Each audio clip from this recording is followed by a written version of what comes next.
garde la question pour après si jamais, elle ressurgit, si je n'ai pas répondu.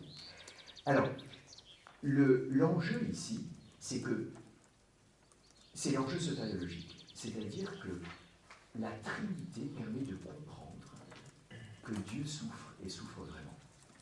Et que Dieu perd vraiment quelque chose. Ce modèle-là de la Trinité permet de comprendre cela.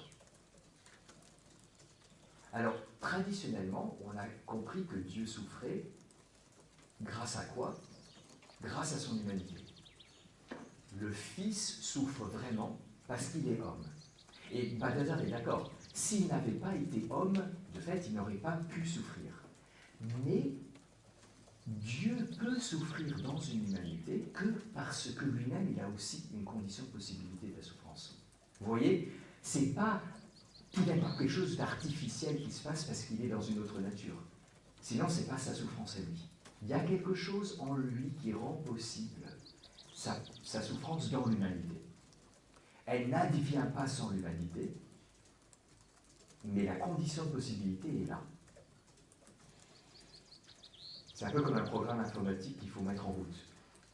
Il faut le mettre en route pour que ça marche, mais c'est déjà là, quoi. C'est bon, un virus, ouais. Mais bon, là c'est un virus, oui, c'est le mal.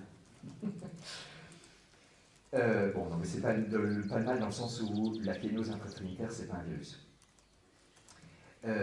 Alors, la difficulté, je pense, c'est qu'il faut de nouveau, j'avais commencé à le dire déjà hier, il faut faire un petit peu attention, dans le sens où le mot kénose est quand même ambigu.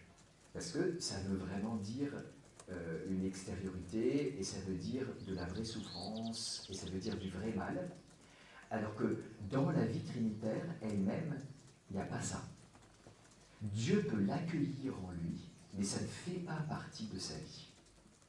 Et du coup, Balthazar, alors parfois Balthazar, il aime bien les expressions un peu radicales, donc il dit des trucs radicaux, par exemple, il dit le Père se perd complètement. Et puis, 122 pages plus loin, c'est moi qui le calcule, je ne sais plus combien de pages plus loin, il dit, en fait, on ne peut pas dire que le Père se perde.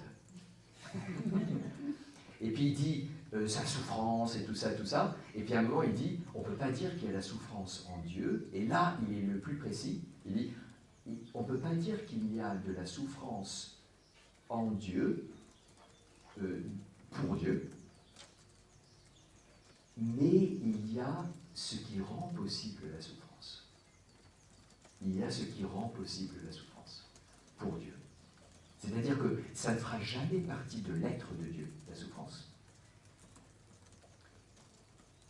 Mais Dieu peut souffrir parce que dans son être, il y a quelque chose qui le rend apte à souffrir dans l'humanité.